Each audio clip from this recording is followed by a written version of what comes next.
with a daughter and a son. So he asked me, can you do something? My uncle found already his own place, but can you do something for my cousin? She's in the hospital for an operation, and he will be out of the hospital very shortly. So I found a place for his cousin, Sonia, close to where his mother was staying. And we had a Jewish doctor in the hospital who's still operating, working there, still operating there, unless he still has where to start, of course. So I made an arrangement with him to take her out of the hospital before the Germans came, and I brought her to the place in the mine district. I found a place for her, and she was staying there. Then, of course, he introduced me to more Jewish people who are looking for a place, and he said, well, those people are desperate to go, can you find something for them? So I found more places. And of course, then it became almost a snowball. Everybody knew that it was, you know, church and surrounding. They know that it was doing. So they had friends who were looking for a place. So I have to find places for other people as well. How did you look? Where did you look? Well, I sometimes went to the pastor of the church or to another member I knew and asked if he could approach any family in the, you know, who was willing to do that. And lots of people, they say, well, okay, we're willing to take a Jewish family in, or one person only, or a child, whatever it might be, you know. And she's willing to stay in the room and doesn't go outside. And that way it worked out quite a bit. How did you find all these people? By letter, by telephone? How? Oh, I wish it was true. No, it was impossible. Of course, you have to go by train first, and then by bus, and then I had my bicycle with me.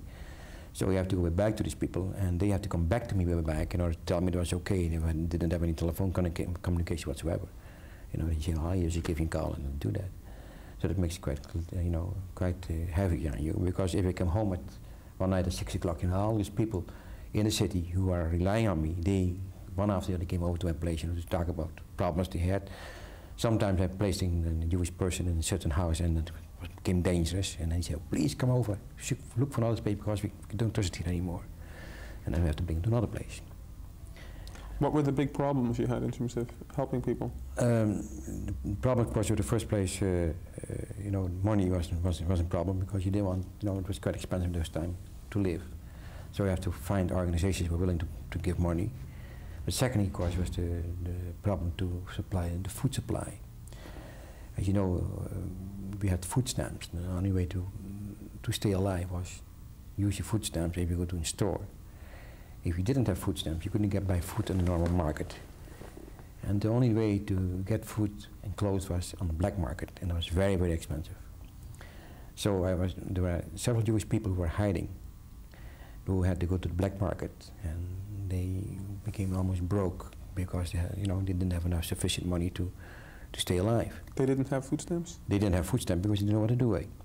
Now, to give an explanation how the food stamp business was organized, every person got a MasterCard that he could use every month. And every month you have to go to a bureau set up by the city to collect a sheet with new food stamps for this particular month. And out of your MasterCards, they took out a little stamp and used that. So I always went for my family, for my mom and dad, and for the family, went to that bureau to collect their own food stamp card. But the Jewish people, when they are hiding, couldn't do that anymore. And it was a bit scary, of course, to go to a bureau with a card from somebody, but everybody knew, hey, he's not here anymore. How do you get that? So they made them suspicious.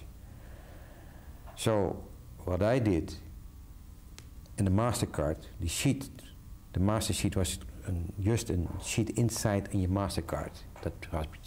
So I placed their sheet in my card and collected the food stamps for them. It worked? And it worked. I tried it once, you know, in one case, and nobody was asking questions. So I tried it for the second case, and then I got so many that I had to go to 3, 4, or 5 different bureaus set up for that. Because how many cards were you trying to do? Well, in the beginning I had about 20 cards. And then it grew. Of course, more people said, you know a way to get food stamps? I said, sure I do. Okay, you know, so I took their MasterCard, went to other cities, and went from one place to the other, and it grew to about 150 cards, and a whole bundle every month to hand out. Good. How did you get? You couldn't go to one office. No, I had to go to sometimes to 10 different offices, you know, from one place to the other, that the people didn't become suspicious. Then somebody introduced me to an head of one of those offices in Heerlen, that's a little city about 30 miles from Maastricht. Head of what office? From a distribution office. And he said, okay, if you give me the stamps, I'll look after it, and you can have those distribution cards through me. Hold on. Can you go back? Yeah. Tell us about the inspector again. Something? Okay. Then somebody introduced me to a gentleman, and he was the head of one of the departments in the distribution office in Heerlen. And he said he was willing to help me out. Then I don't have to go to all those offices, but he would do it at night, you know, replace the distribution cards and put a stamp in instead of it.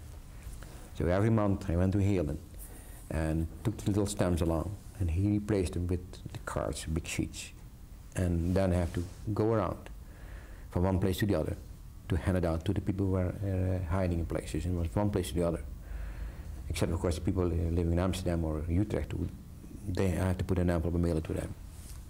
Now, that went on for a while, and then all of a sudden, I got a message from one of the inspectors of the police department in Heerlen that he wanted to talk to me. I didn't know the gentleman, and well, I was a bit scared, you know, for policeman, you never know whether it was a good one or a bad one. So when I met him, he said, well, somebody told me what you're doing, Ziggy, and it's very dangerous. I don't want you to do it anymore. I don't want any person to be involved anymore. I want you to stop that. And I said, well, for goodness sake, you know, how the people have to live. That's right, he said, I know that. I'm going to do it now as a policeman, he said. I'm better person than you are. So give me all your cards you have at home, bring it here today. And you just come to my office every month, and I give you the sheets. And from that time, he did that. What year was that? In 1942. End of 1942 and beginning of 1943. Were there other things you had to get for prisoners? Yes, yeah, of course. The majority of people were still afraid. They were still scared. They said, well, what happened if all of a sudden a German policeman would knock on the doors and ask for our identification cards, and we don't have one? Then they're getting suspicious, and they will take away the whole family. Is there any way that we have false identification cards for the Jewish people who are hiding here, because you cannot use their own one because it's J stamped on that? I have a friend who was an inspector of the police department in Maastricht, and he was an artist.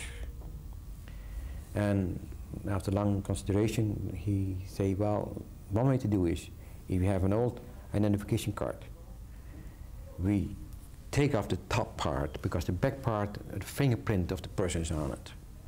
So we scratch off the top part and paste on it the person who liked to have the new card. And I just draw the stamp that is on it, on the corner, and with a pencil I can draw it so beautiful that nobody will see that. So that's what we did. I had quite a few friends who were in high school, and they found it more or less fun. I said, well, I need a card for a girl for 16 years. Can you find one? Sure. And then they went to the pockets in the school, you know, and the wardrobe, and he took out an identification card, and he came back to me. And so I got several people helping that way, but that was only temporary, because, you know, the person who lost his card had to go to the city hall and said, well, I lost my card. So they have to issue a new one, but the old number was on the card was, of course, registered as one was lost, and so there was still a chance for the Germans to find out. So I had friends in Utrecht, students.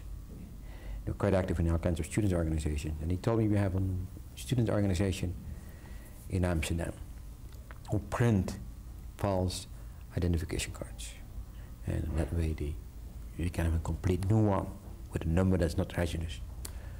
So they brought me in contact with that organization in Amsterdam, and that way you could help many Jewish people with a false identification card, with a different name, and with their own picture on it, and with their own fingerprint on it.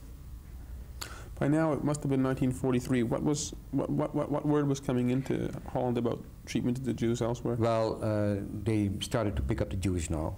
You know, in the beginning they let them first move to a certain part of the city, but now they started to arrest them. They have to go by themselves, of course. They have to be at a certain time at the railway station, packed and you know, all their baggage, and they brought them by train to Westerbork, and it went all over Holland. So was quite dangerous for the Jews, so we had to help them as soon as possible. Were you hearing what was happening in concentration camps? Yes, because as a matter of fact, I was, as I told you already before, I was a representative for Free Netherlands. It was an illegal paper, and it was a monthly what I handed out. And in that magazine was printed what he did with the Jews in the concentration camps. So we all knew about it. Including gas chambers? That's right, yeah. That's right, yeah. Were any of the Jews from Holland, were they kept in Westerbork or sometimes sent elsewhere? First, the Jews went to Westerbork, it's a big, large youth camp, and when there on, after maybe half a year or a year, whatever it is, they were sent from Westerbork towards Jewish concentration camps in Germany, like Auschwitz and Buchenwald and Bergen-Belsen and all those camps. So it became quite important to save Jews at that point. Very important, because if you were there, it was the end, you know. I had an opportunity to take one child out of the camp there. It was a boy from 4 years old, Lodi Weinbergen. He was quite sick, and so he had to go to the hospital in Groningen. There was a city close to that camp, because they couldn't treat him in the camp itself. Then his mother could send a letter to a friend of hers who was still moving around, asking if she could find somebody to take the boy out of the hospital. So, to one of my friends, that nurse approached me. And I had a friend in Groningen who was a nurse in the hospital there, and I knew she was part of the underground movement. So I wrote her a letter, and I told her the story in the letter, and asked her if it was possible to find a way to get the boy out of that hospital. She didn't answer me, but I got a wire, telegram, stating, please pick up the parcel. So I sent my sister over to Groningen, and the boy was came out of the hospital. She took it away when, in a moment, there was nobody there. There were no Nazis there? There was Nazis there, and watching the boy, of course. There were more people from Westerbork there, but she was a nurse, and she was wearing the uniform. And for a moment, the lady who was watching the boy was gone. So he took the boy out of bed, put him on the back of her bike, and then had a big, large cape. You know, there was raincoats, large raincoats. Put it across the boy, and then left the hospital. And the boy was screaming because he didn't know what was going on, of course. He said, by bicycle? Oh, he's on the back of the bicycle. He said, I'm falling, you know. He said, well, don't worry, hold mom, she said. You know. She was the impression that she was one of her children. Mm-hmm. And where was he taken? He was taken to her house, and then my sister came and picked him up. Did you have to give him special instructions of any kind? Oh yeah, in the train, of course, he was all the time talking about his mother who was in concentration camp Westerbork, and my sister was quite scared because there were more people sitting in the train. So all the time she said, Mommy, he's not in Westerbork, he's in the hospital, and repeated it all the time. So at the end of the journey, he was telling him, my mommy is in the hospital, so he was already getting used to that too. So. Where did you take him? I put him in a farm by farmer in close to Maastricht. He stayed there during the whole war, and after the war he went back to his family, relatives in Amsterdam, and now he's living in Tel Aviv, and he's an architect there, so he's doing well. Mm-hmm. Were there other kids you helped out? Yeah. Those people in Amsterdam who looked after those false identification cards, one day approached me and said, listen, I have a friend, and she's expecting a baby every moment. Is there a way, as soon as she gets a baby, to help her? And I said, well, I might find a place. I'll try to do my best. So after the baby was about 9 days old, I went to Amsterdam and visited that young couple. How old were they? The mother was 19, the father was 20. And I was the first child. And so I took my girlfriend along, and in a little crib, little basket. And we took the baby along with us. And it was awful. You know, the mother was screaming, was yelling, you know, but it was the only way, of course, to save the child. And we took the child to my place in Maastricht, in the train. We had to go by train, of course, so we walked by train with the little basket in between us. And in the train, of course, everybody was asking who the child was. And we told that we are a married couple, and it's our first child. And it was funny because some people say, well, you just look like Dad, and all of us just look like Mom, but it's been beautiful. Then I took it to my parents' place, and I told again my mother, that's only for 1 or 2 days, and then it goes to somewhere else. But he was so crazy with the little baby that he said, please let it stay here. So Greetje, that was her name, stayed at our parents' place for the rest of the war. With Fritz? With Fritz. Fritz looked after her too, and always helped to give her the bottle and change diapers. And then we dyed their hair, because it's quite black hair, we dyed their hair all the time so that people would recognize that was. But because we had to go on the street with her, of course, all the time. What eventually became of her? She went to Israel, of course, after the war, and she married a Jewish boy in Israel, and then he was involved in a traffic accident and was killed.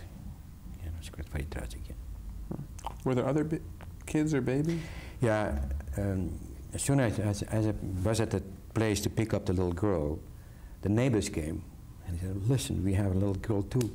Can you look after her too? Can you find a place for her? So he promised those people to come back. So soon, a couple of days later, I went back to Amsterdam to pick up the second baby. And I took it to our place, and then I found a place for the second baby.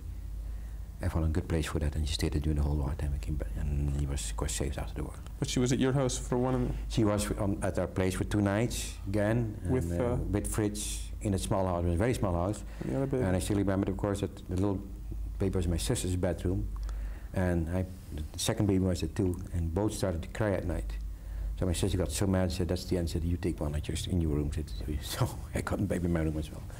Yeah. So was it just babies you were saving? Babies, and later on, of course, I was approached by that organization in Amsterdam and students, and he said, well, listen, we have an opportunity to save Jewish children. The Jewish children were taken away from the parents, and they were placed in theaters, big theaters.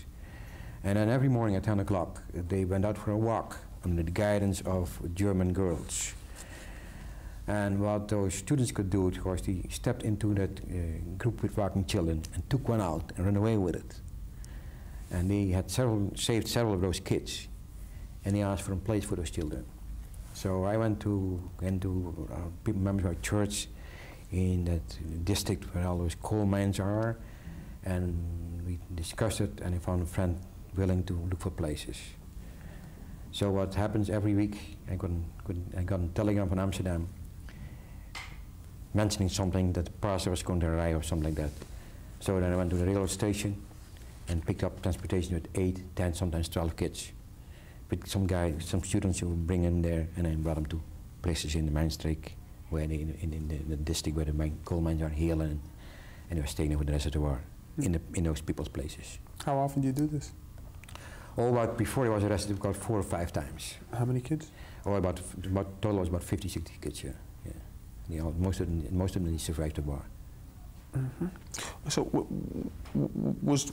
were you the only person doing this, or was this? No, spreading? I built up a whole organization. Of course, you asked more people to help you because you couldn't do it yourself. It was too heavy load. So I had in every city, I approached one person, and he was looking for places in that place. So I was more the in-between man between Amsterdam and those people in those places. Was an official underground formed of any kind? Later on, when? That happened also in other provinces in Holland. And later on was a minister who started to organize that, and he set up an organization called LKP. That was an organization to help people who were hiding all over Holland. And he asked me to take upon me to be head in our province for that organization, what I accepted. Mm-hmm. Did you do other kinds of things as part of the underground, or just?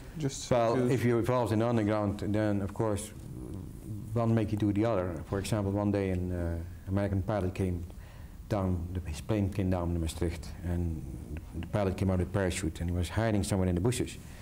And somebody approached me and said, "Do you know a place for him?" So I went over to see him, but it was quite difficult because the Germans were close by. So we had during that time we had quite a few rabbits. And instead of meat, because hardly any meat, we had quite a few rabbits. So I was looking for food for the rabbits, some grass. So I took a bag along and a knife, was cutting grass, and he was laying there, and then he talked to me, said, "Tonight I'm going to pick you up." And then at night I came with another bicycle, an old bicycle I got from somebody, and I picked him up and brought him to some place. And later on, after the war, he went back to the United States. Are there other underground things you did? Or just people always? You just helped I was more interested in people. There were parts of our organizations, of course, who were more involved in weapons, and they robbed distribution offices and so on. But my part was only helping people. That was the major part I did. Yeah. Was anybody in your organization ever caught? Oh yeah, quite a few. The auditor of the income tax department that I mentioned to you before, one day he was arrested with his wife. His wife died in Ravensbrück concentration camp. He was shot by the Germans, I have another friend living in my street who helped me out. He was a socialist. He was picked up by the Germans and was died in the concentration camp. And slowly, I saw it coming. You know, someone arrested here, one arrested there. You know. Were you scared at that? And yes, I realized that one of those days, you know, they will have me. You know, I was more or less preparing myself for that. Did this bother you? Were you a hero? No, it didn't interfere with my work. It makes you only, you know, trying to do as much as possible. But you know, we didn't know who was involved in it. We are trying to figure out who could be a traitor in our organization, or who could be the spy from the German side. Later on, he found out who they were. But then after I was already arrested, there were two gentlemen who were involved in working for the Gestapo. And they went into our organization, and as a result, several people were arrested, and several people never came back out of concentration camp. When he found out who they were, they asked him to come to a certain spot. And one of my friends, he killed one, he shot one. The other one was seriously injured, and the other one fled. But after the war, he was arrested. Thanks. Change tapes. Okay.